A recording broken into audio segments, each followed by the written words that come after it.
அடுத்ததாக team C, Mohammed Hasan, Islamic manners, அஹ்லாக் பற்றிய தலைப்பு. கரெக்டுங்களா?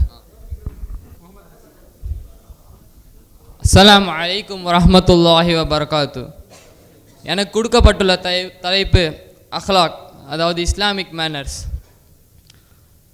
இப்போது இருக்கக்கூடிய மாணவர்கள் அனைவரும் மரியாதை செலுத்துவதாக இருக்கவில்லை. தன் பெற்றோர்களிடமும் சகோதரர்களிடமும் வகுப்பு இவர்களிடம் மரியாதை செலுத்துவதாக இருக்கவில்லை. ஹதீஸில் வருகிறது, பாதையில் இருக்கும் கல்லை நகற்றும் போதும் அதுவும் ஒரு ஆக்ட் ஆஃப் கைண்ட்னஸ். இதுவே நாம் தெரிகிறது என்னவென்றால், இஸ்லாம் நம்மளை கைண்ட்னஸாக இருக்க வேண்டும் என்று கூறுகிறது. நாம் எப்பொழுதும்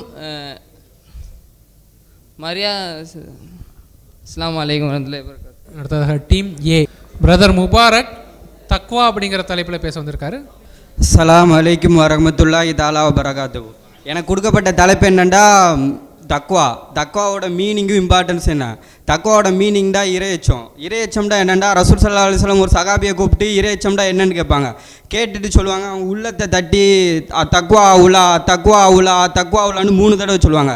இறையச்சம்ங்கிறது நம்ம வெளிப்படையாக பார்க்குறதுலையோ அவங்க உடையிலையோ ஆடையிலையோ இல்லை, அவங்க செயல்லையோ இல்லை. தக்வாங்கிறது உள்ளத்தில் இருக்கிறது. அதை எப்படி டெவலப் பண்ணுறதுன்னா, ஃபஸ்ட்டு அல்லாஹ் வந்து குரானில் நம்மளை படைச்சதை நோக்கத்தை சொல்லுவான். வமா கலக்து ஜின்ன வல் இன்ச இல்லாலி ஆபுது, மனிதர்களின் ஜின்களை நான் படைக்கவில்லை, என்னை வணங்குவதற்கு அன்றே நான் படைக்கவில்லை அப்படின்னு இருப்பான். வணக்கத்தை நம்ம எப்படி எவ்வளோ வணக்கம் நம்ம பண்ணுறோமோ அதை தக்குன தக்குவா அதிகப்படுத்தும்.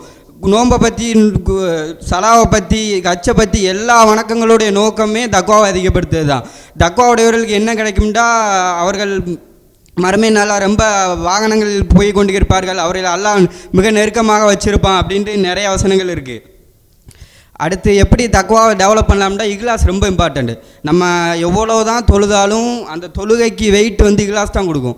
இக்லாஸ் இருந்தால் தான் அந்த தொழுகை ஏற்றுக்கொள்ளப்படும். தொழுகை ஏற்றுக்கொண்டாப்பட்டால் தான் தக்வா அதிகப்படுத்தும். நம்ம தக்வாவை அதிகப்படுத்துறதுக்கு ரொம்ப இம்பார்ட்டான இக்லாஸு. இவனுக்காண்டி செய்தோம், அவனுக்காண்டி செய்தோம், இவங்களுக்காண்டி செய்தோம், நம்ம அத்தாக்காண்டி செய்தோம்லாம் செய்யக்கூடாது. இபாதத்தை செய்கிறது வந்து அல்லாவுக்காண்டி மாத்திரம்தான் செய்யணும். எவ்வளோக்கு எவ்வளோ நம்ம இக்லாஸாக இபாதத்தை செய்தோமோ அவ்வளோக்கு எவ்வளோ நம்ம தக்வா வளர்ந்துக்கிட்டே இருக்கும். அதை நம்ம உள்ளமே உணரும். நம்ம எவ்வளோ இக்லாஸாக கட்டணும். இக்லாஸுக்காண்டி சைத்தான் போராடுற மாதிரி வேறு எதுக்குமே போட மாட்டான். இக்லாஸுக்கு மாத்திரம்தான், அவன் வேறு எதுக்குமே போட மாட்டான். நம்மளை ஈஸியாக அமல் செய்ய கூட விட்டுருவான். ஆனால் அமல் செய்ய விட்டுட்டு இக்லாஸில் கூட்டு போய் கழிச்சு விட்ருவான். நீ இப்படி தொழுத பார்த்தியா, நீ எப்படி நோன்பு வைக்க பார்த்தியா, நீ எப்படி குரான் ஓத பார்த்தியா அப்படின்னு முடிச்சு விட்ருவான். அஸ்ஸலாமு அலைக்கும் வரஹ்மத்துல்லாஹி தஆலா வபரகாத்துஹு.